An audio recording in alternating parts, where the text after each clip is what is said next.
కుంభకర్ణుడి మీదకి సుగ్రీవుడు ఒక పర్వతాన్ని విసిరేస్తాడు. ఆ కుంభకర్ణుడు తిరిగి సుగ్రీవుడిపై ఒక పెద్ద శూలాన్ని ప్రయోగిస్తాడు.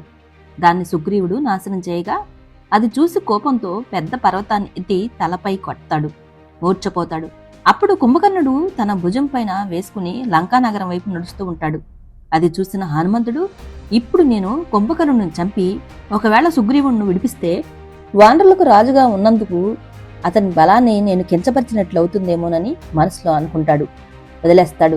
లంకానగర ద్వారం వద్ద సుగ్రీవుణ్ణి ఎత్తుకుని వెళ్తున్నప్పుడు మెలకు వస్తుంది. తన బలమైన దంతాలు గోళ్లతో కుంభకర్ణుడు చెవులను కొరికి చీల్చగా ఆ బాధను తట్టుకోలేక సుగ్రీవుణ్ణి నేలకేసి కొట్టగా అప్పుడు సుగ్రీవుడు బంతిలాగా ఆకాశంలోకి ఎగిరిపోయి తిరిగి యుద్ధంలో ఉన్న హనుమంతుడి ముందుకు వెళ్తాడు.